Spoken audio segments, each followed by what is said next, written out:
You don't ask for help, you figure it out, always have. But that didn't come from confidence. It came from growing up alone, from learning emotional independence too early in childhood. Let's talk about what that does to a person and how those early patterns show up in adult relationships. Picture this. You're 8. You drag a chair to the counter because you can't reach something. It scrapes across the floor. You steady it. You climb. You don't call for anyone. You just handle it. That same week, something happens at school. Not huge, just enough to sit in your head the whole day. On the way home, you think about saying something. Then you picture the response. Tired, distracted, later. So you drop it. That's how emotional independence often starts forming in childhood, not as a personality trait, as an adjustment. In the 80s and 90s, millions of kids regularly spent hours alone after school. US Census data showed millions between 5 and 13 were unsupervised in the afternoons. It wasn't extreme, it was normal. 2 working parents, empty house for a few hours. You get used to handling things before they become someone else's problem. At first it feels efficient, clean. You solve it and move on. And over time, people describe you as independent, easy, mature. Here's what usually gets missed. After a while, you stop looking for help. Psychology often links this to avoidant attachment patterns, where relying on others doesn't feel natural, even later in life, and that pattern doesn't stay in childhood. It shows up again when someone wants you to lean on them. And that's where the tension starts. That rule from when you were 8 doesn't disappear. You're 14, you get 63 on a math test. You expected at least 80. You look at it for a few seconds, then fold it and slide it into your bag. At home, nobody asks. You don't offer. Next time, you study more. Problem solved. By high school, this is just how you move.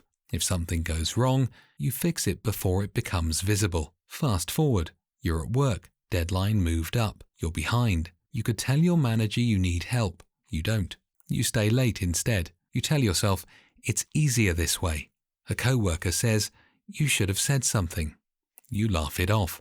Later that week, someone you're dating asks why you've been distant. You say you're just tired. They keep asking. You feel that familiar tightness.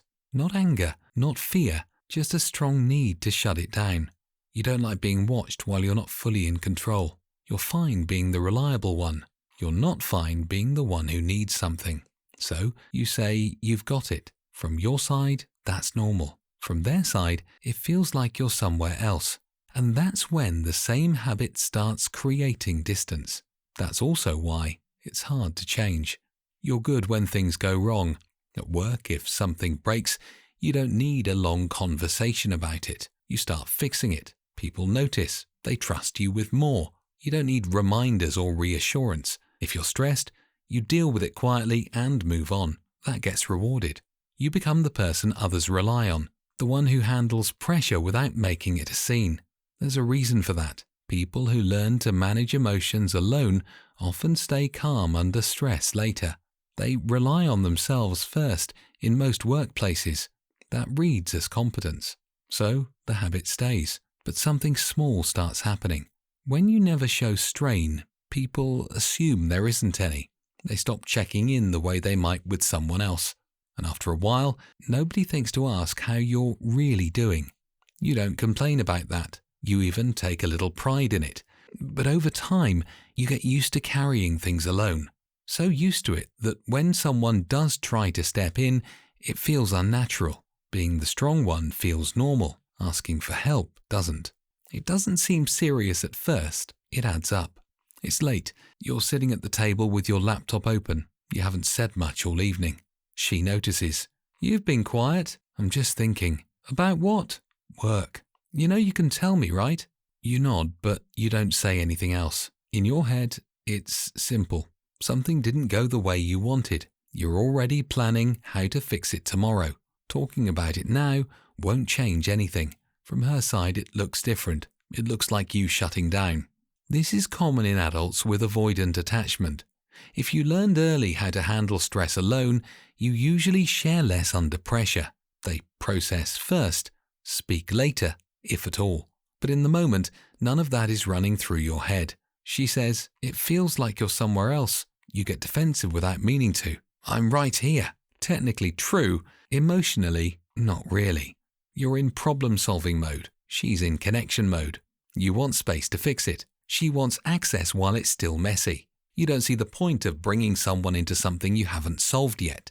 She sees that as distance. This doesn't explode. It just repeats. Same pattern next week, different issue. Eventually, she stops asking as much. You tell yourself, things are calm now. They are, just not close. It's a bad day. You sit in your car for a minute before going inside. You think about texting someone. You don't. You already know what you'd say. "I'm fine." So you walk in. Dinner, small talk, nothing looks wrong. Months later during an argument, she says, "I really don't know what goes on in your head." You want to argue. You're there. You show up. You handle things. But when you think about it, she's right. You don't talk about things until they're already fixed.